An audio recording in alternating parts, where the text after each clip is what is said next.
Terima kasih Anda masih bergabung bersama kami di Power Breakfast. Kini kita masuki segmen Market Buzz. Kita akan simak terlebih dahulu market highlight di pagi hari ini, Kamis 27 April 2023. IHSG ditutup naik 1,29% ke level 6.910. Sektor teknologi mengalami pelemahan terdalam 0,2%, sedangkan sektor transportasi menguat sangat signifikan 2,67%, menjadi sektor yang penguatannya paling tinggi begitu ya di penutupan perdagangan sesi 2 kemarin.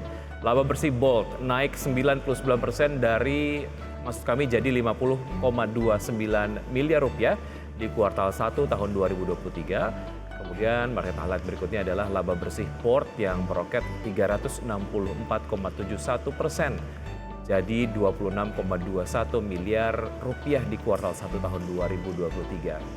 Dan kita akan simak pemirsa agenda ekonomi hari ini, Kamis 27 April 2023. Di Asia ada profit industri Tiongkok sejak 1 Januari tahun berjalan di bulan Maret. Kemudian ada data mengenai tingkat pengangguran Singapura triwulan 1. Dari Amerika Serikat ada data mengenai klaim pengangguran berkelanjutan di Amerika Serikat. Kemudian juga ada klaim pengangguran awal Amerika Serikat. Sementara dari Eropa ada data mengenai kepercayaan konsumen di bulan April. Agenda emiten di hari ini ada Bian dengan agendanya adalah RUPS. Hal yang sama juga akan dilakukan oleh Wiko. Kemudian Temas akan melakukan dividen tunai. Hal ini juga akan sama dilakukan oleh BJTM. Kemudian ada BTPS dan Keju dan juga ada MKTR. Sementara NISP akan melakukan ex dividen tunai. Auto juga akan menggelar hal serupa, ex dividen tunai. Sementara ada IFSH akan melakukan DPS dividen tunai, TRIS DPS dividen tunai, kemudian BEL DPS dividen tunai, dan BNGA akan menggelar DPS dividen tunai.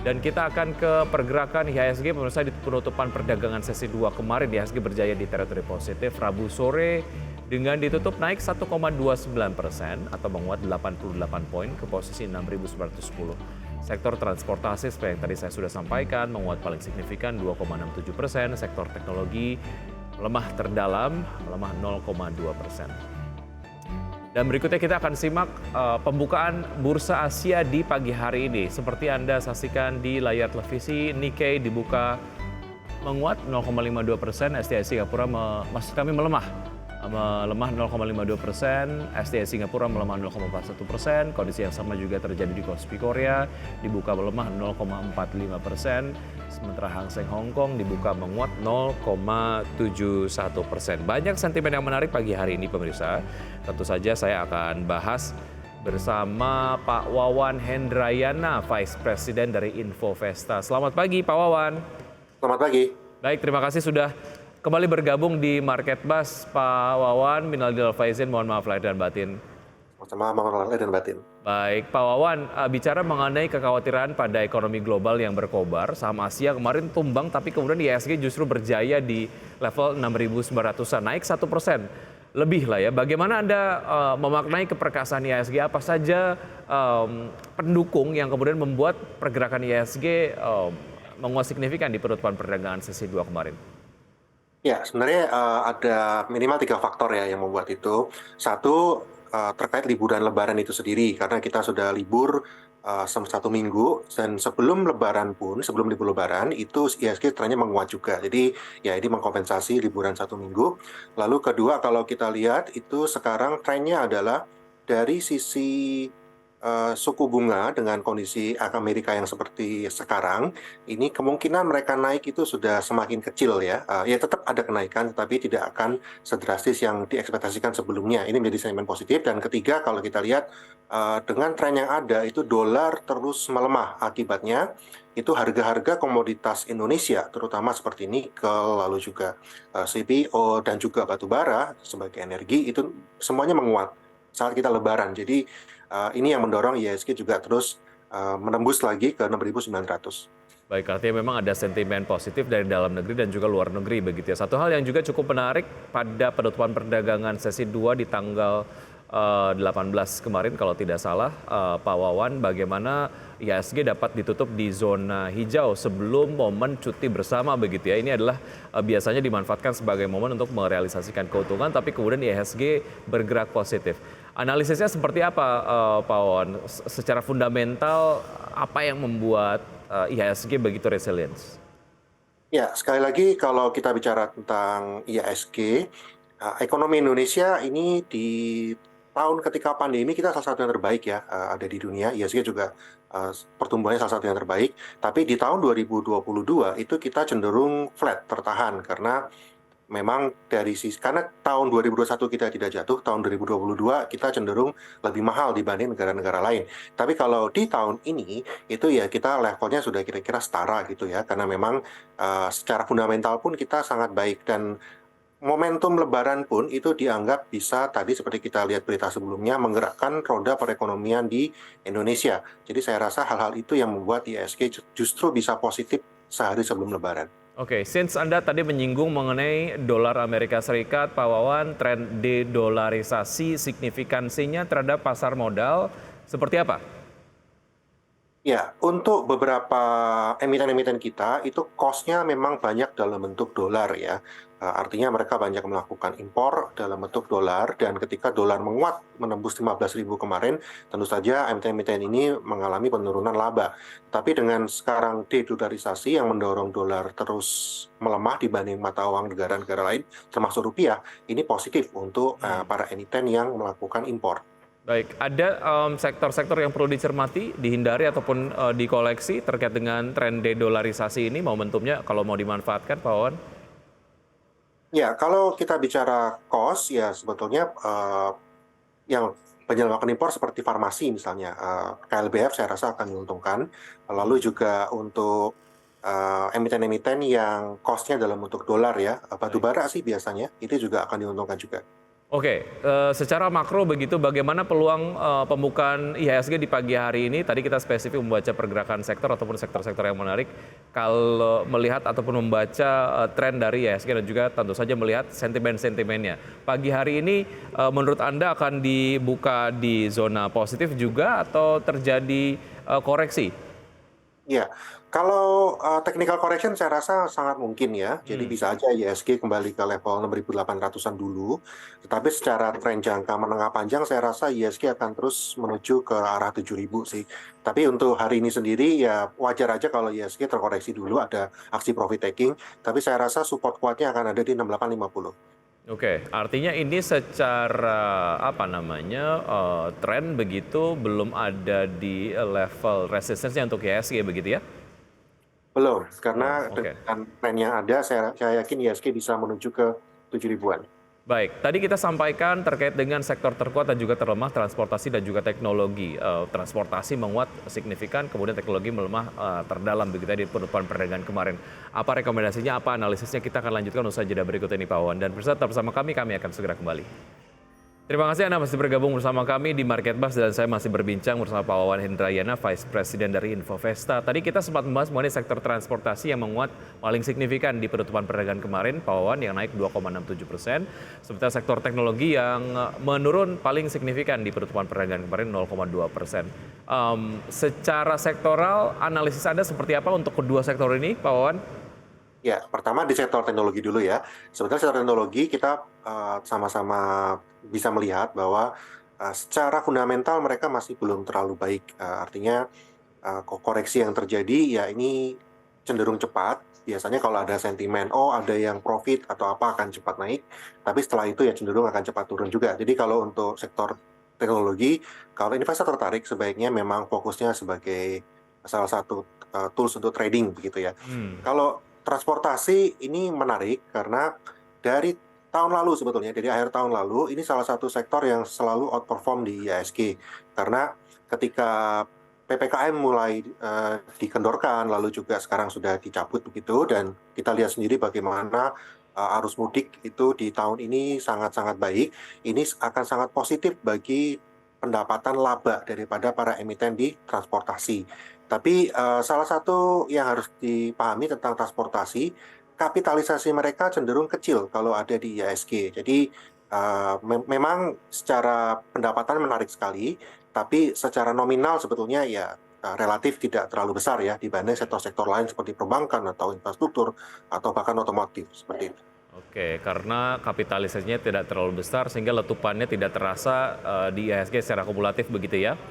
Betul. Oke, secara target penguatan untuk sektor transportasi hingga akhir tahun, proyeksi Anda berapa persen, Pak Wawan? Dan apakah di tren penguatan ini, kalaupun mau masuk ke sektor transportasi, udah telat atau belum? Udah kemahalan atau belum?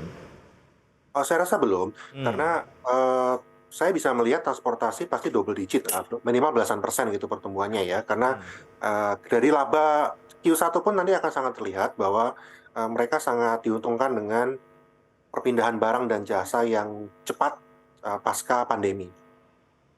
Baik, oke. Lalu bagaimana dengan sektor tol, Pak Wawan? Apakah ini juga mendapatkan berkah dari musim mudik ini, atau ada sebetulnya sentimen lain yang lebih signifikan begitu, yang kemudian lebih berpengaruh terhadap sektor jalan tol? Ya, sektor jalan tol sendiri itu umumnya adalah bisnis jangka panjang begitu ya. Artinya betul ada peningkatan signifikan di pendapatan di arus mudik ini, tetapi ya sebetulnya kalau kita lihat jenjangnya lebih panjang itu sudah on progress begitu. Dan juga kalau kita bicara tentang jalan tol, ini sektor yang modal cost-nya itu luar biasa besar ketika membangun di awal, sehingga balik modalnya untuk bisnis itu lama. Karena seperti itu, umumnya jalan tol dilakukan dengan cara berhutang gitu untuk bisa menutup kos yang dibutuhkan. Hutang ini di satu sisi itu kalau suku bunga naik ya mereka akan bebannya lebih besar gitu ya. Memang kita ada berharap suku bunga akan turun, tetapi saat ini tren suku bunganya tetap lebih tinggi dibanding 2 atau 3 tahun yang lalu. Karena seperti itu, ya saya sarankan untuk sektor jalan tol menarik saat ini, pasti akan ada katalis positif, mereka akan naik, tapi ya mungkin dipertimbangkan ada profit taking point Hmm. terhadap sektor ini. Oke, terkait dengan masa-masa pilpres sejauh mana ini juga ada analisis spesifik mengenai sektor jalan tol dan juga sektor infrastruktur, Pak Wawan. Ya, pemerintahan Pak Jokowi sendiri itu memang sangat menitik beratkan pada pembangunan infrastruktur, termasuk juga pembangunan IKN ya, ibu kota negara kita yang baru. Dan ini kalau dari sisi politik ini akan terus dilanjutkan, ya ini akan sangat positif untuk sektor konstruksi infrastruktur begitu, karena artinya ada keberlanjutan, tetapi kita akan mencermati siapa yang berpotensi untuk menggantikan Pak Jokowi, apakah akan melanjutkan atau memiliki fokus baru pada sektor lain. Ini yang harus diwaspadai oleh para investor terhadap sektor-sektor terkait infrastruktur. Baik, itu tadi beberapa informasi yang menarik untuk kita cermati. Namun kita terlebih dahulu akan menanyakan kepada Pak Wawan mengenai saham-saham yang Anda rekomendasikan pagi hari ini. Apa saja Pak Wawan dan apa saja analisisnya? Ya, sektor perbankan karena tadi juga sudah disebutkan di berita itu pertumbuhan kredit terutama kredit baru ini sangat sangat positif ya, artinya masyarakat sudah mulai berani mengambil kredit di semua lini gitu, baik untuk konsumsi, terutama yang sangat positif adalah pada yang untuk berusaha tentu saja. Dan ini akan menguntungkan sekali untuk perbankan. Jadi saya menyarankan untuk saham-saham big caps perbankan, BBCA, BMRI, BBRI, Mandiri ini sangat menarik. Lalu terkait juga dengan penjualan otomotif. Kalau kita lihat penjualan otomotif di tahun lalu itu sudah mulai naik, di tahun ini juga naik. Dan saya cermati juga penjualan otomotif terkait Lebaran ini sendiri, ini juga mengalami peningkatan signifikan. Jadi sektor otomotif seperti Astra akan sangat saya sarankan. Apalagi kalau kita bicara tentang Astra, mereka ini konglomerasi, di otomotif sekitar 50% dari Astra, mereka juga ada banyak lini lain, pertambangan, Baik. UT begitu ya, dan sedang banjir dividen dari sektor tambang ini. Jadi ya ini sangat menguntungkan untuk Astra karena mereka akan sangat-sangat rich on cash gitu. Baik, sebelum dilanjutkan ke saham pilihan lainnya, tadi Anda menyampaikan saham-saham perbankan big caps yang direkomendasikan. Tadi Anda sebutkan beberapa. Yang paling direkomendasikan satu saja, Pak Wawan. Kalau perbankan ya paling ditemukan BBCA ya, paling BBCA, oke. BBCA ya. secara level terakhir menarik untuk bisa dimasuki. Saya rasa untuk BBCA masih bisa dimasuki. Tentu saja saya sarankan untuk medium to long gitu ya, karena sekarang BBCA juga levelnya sudah 9.200, tetapi saya melihat target jangka tahun ini untuk BBCA paling tidak bisa ke 96 sampai 98. Jadi level saat ini pun sepanjang bisa dipegang sampai akhir tahun masih menarik. Oke, BBCA juga mengalami penguatan dari hari Kamis begitu ya di tanggal 6 sampai dengan tanggal hari ini 26 April 2023 terus mencatatkan penguatan level terakhir di 9.200. Namun kemudian kalau memang masuk di level 92 ini masih menarik untuk bisa dimasuki karena secara target ada di 96 ya Pak untuk BBCA di akhir tahun. Betul. Baik, oke. Dari BBCA kita ke Astra Internasional. Secara harga seperti apa Pak untuk Astra Internasional?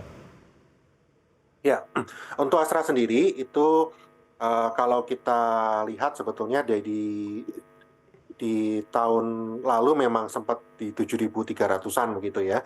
Saya melihat Astra berpotensi untuk kembali ke sana di ya paling nggak setahun ke depan. Karena dari penjualan mobil ini juga terus ada peningkatan. Meskipun tren sekarang sudah mulai bergeser, sekarang juga mobil-mobil listrik sudah mulai diminati oleh masyarakat, tapi saya yakin Astra juga pasti akan segera mengeluarkan mobil listrik dari Astra itu sendiri. Lalu tadi sektor Astra yang lain, terutama dari sisi yang terkait pertambangan batu bara, United Tractor, lalu juga ada sektor CPO, Astra Lestari, ini semuanya mencatatkan peningkatan pendapatan di tahun ini. Jadi Astra saya yakin secara konglomerasi akan dapat kembali ke level 7.300-an.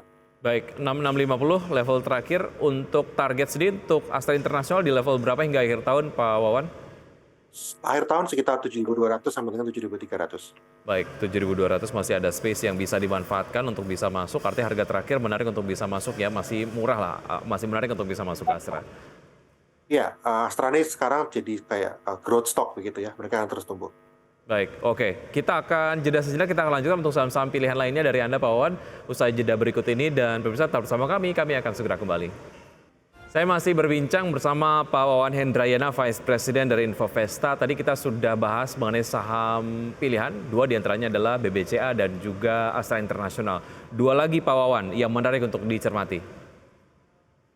Ya, kalau perbankan ya kita masih bisa melihat Bank BRI, bank terbesar saat ini ya dari sisi dana kelolaan atau Bank Mandiri. Tapi dari sisi lain kalau kita bicara tentang tadi tren dolar ini cenderung melemah, ya sebetulnya sektor farmasi seperti KLBF ini juga cukup menarik untuk dicermati karena mereka cost terbesarnya itu impor dalam bentuk USD tadi. Jadi saya melihat juga ya sesuai dengan tren dari sisi konsumsi masyarakat juga akan naik karena KLBF ini tidak hanya farmasi ya, mereka ada FMCG-nya juga. Jadi saya rasa KLBF cukup menarik juga untuk dicermati. Oke, sedang ada di tren pelemahannya, setidaknya itu yang tercapture di pembukaan perdagangan sesatu hari ini melemah masih kemudian kembali lagi ke zona positif untuk BBRI level terakhir di 5.025. Target price di berapa di akhir tahun Pak Wawan? Untuk BBRI target price-nya di akhir tahun sekitar 5.400 sampai dengan 5.500. Ini salah satu bank yang growth-nya akan besar. Oke, secara teknikal ada yang bisa dimanfaatkan? Sebetulnya kalau secara teknikal ya kalau support pertama dari BBRI itu ada di 4.900, ini bisa menjadi entry point. Oke, rekomendasinya buy ya untuk BBRI ya? Betul. Baik, oke. Setelah BBCA, kemudian BBRI dan juga Astra Internasional, satu saham pilihan terakhir yang Anda rekomendasikan pagi hari ini, apa Pak Wawan? Dari perbankan ada Bank Mandiri juga. Oke. Kalau dari sisi consumer good ada KLB Pharma atau KLBF. Baik, BMRI analisisnya seperti apa? BMRI sama, dia akan sangat diuntungkan oleh dari sisi kenaikan kredit ya. BMRI ini memang lebih besar pada kredit korporasi, tetapi dari sisi target, apalagi mereka habis stock split juga, saya yakin ya harusnya bisa kembali sekarang hampir sama kayak Mandiri, sama kayak BRI di level 5.500-an. Oke, BMRI juga direkomendasikan buy ya? Betul. KLBF terakhir? Untuk KLBF ini dia akan diuntungkan oleh penguatan rupiah, pelemahan dolar, dan di samping itu juga tren dari sisi farmasi memang sebelum ini kan kita fokusnya kepada penanganan pandemi, tetapi sebelum ada pandemi pun KLBF ini juga menunjukkan tren yang positif karena di satu sisi masyarakat juga tetap butuh pelayanan kesehatan, dan kedua dia berdiversifikasi juga masuk ke FMCG ya, fast moving consumer good. Jadi saya sarankan untuk buy untuk KLBF ini dengan target price itu sekitar 2.200 di akhir tahun nanti. Oke, Anda tadi menyebutkan sentimen penguatan rupiah terhadap dolar Amerika Serikat menjadi salah satu alasan utama mengapa akhirnya KLBF direkomendasikan. Tapi kemudian mengingat volatilitas nilai tukar rupiah terhadap dolar Amerika Serikat, sejauh mana ini menjadi sebuah pegangan yang cukup awet sebetulnya, Pak Wawan, dan juga bisa dijadikan sebuah tren yang memang akan berlangsung cukup lama begitu, atau hanya dimanfaatkan jangka pendek saja untuk KLBF? Ya, bisa dilakukan untuk trading juga ya. Tetapi kalau untuk tren rupiah terhadap dolar, saya rasa ya meskipun kita akan terus menguat, tapi juga tidak akan sampai kembali ke level 14 ribuan atau di 13 ribu gitu. Saya rasa kita tidak akan sampai ke level itu di tahun ini. Tapi itu juga tergantung kepada seperti apa tren yang terjadi di luar sana. Karena sekali lagi dedolarisasi ini saat ini membuat atau menekan nilai tukar USD terhadap mata uang lain. Oke, ada tadi di segmen ataupun di paruh terkait dengan informasi highlight ataupun market highlight pagi hari ini, diantaranya adalah Bolt yang labanya naik 99%, kemudian juga ada Port yang juga meroket 364,71% begitu ya. Nah, untuk kedua saham ini seberapa menarik sebetulnya untuk dicermati, Pak Wawan? Ya, Bolt ini sesuai namanya, dia tuh bisnis utamanya adalah mur dan baut ya. Tapi untuk otomotif, jadi sebetulnya mereka ini ikut tren kenaikan penjualan otomotif sehingga labanya bisa naik signifikan karena konsumen terbesarnya Bolt itu Astra International. Ya untuk trading jangka pendek saya rasa ya dapat dipertimbangkan oleh investor, tetapi sekali lagi secara kapitalisasi Bolt ini relatif kecil, jadi ya investor harus mempertimbangkan juga resiko likuiditas kalau mau masuk ke saham ini. Untuk Port ini saham transportasi, jadi seperti yang tadi kita bahas juga, trennya memang transportasi sedang terus meningkat. Jadi ya ini salah satu efeknya adalah labanya dia meningkat juga. Baik, itu tadi ya beberapa saham-saham yang direkomendasikan dan juga analisis mengenai Port dan juga Bolt begitu. Kita akan ke update dari pergerakan IHSG di pembukaan C1. Pemirsa, sejauh ini bergerak melemah 0,18% di level 6.897 dan masih terus bergerak. Dan bisa ditayangkan kemudian data ataupun pergerakan dari IHSG di pagi hari ini di pembukaan perdagangan C1. Sejauh ini bergerak melemah, Pak Wawan, seperti yang kemudian Anda tadi sampaikan, ada chance untuk terjadi koreksi pasca penguatan signifikan di penutupan perdagangan kemarin. Nah, secara momentum ataupun mungkin pergerakan, apa yang bisa dimanfaatkan? Ya, sekali lagi sesuai prediksi sebelumnya ya, bahwa support kuatnya di 6850. Jadi kalau memang sudah mendekati level itu, mungkin bisa dipertimbangkan untuk melakukan payon weakness, terutama pada saham-saham yang tadi saya rekomendasikan. Baik, apa yang perlu dicermati setidaknya di perdagangan hingga Jumat ini, Pak Wawan, sehingga kemudian juga kalau kita lihat hari Senin nanti kemudian akan libur, apakah akan terjadi koreksi yang lebih dalam lagi menurut Anda hingga penutupan perdagangan di hari Jumat menuju libur panjang lah ya, kurang lebih 3 hari gitu sampai dengan tanggal 1 nanti? Ya, profit taking tetap sesuatu yang wajar ya. Support pertama tadi memang di 6850, support kedua itu di 6800.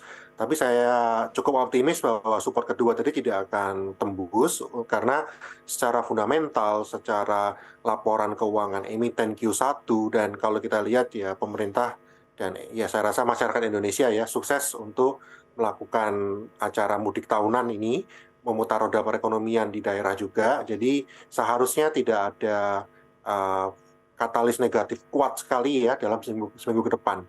Lebih kepada nanti dari sentimen luar saya lihatnya. Baik, Pak Wawan, terima kasih sudah hadir dan juga bergabung di segmen Market Bar. Sukses untuk Anda, sehat selalu, sampai jumpa. Sehat selalu, terima kasih.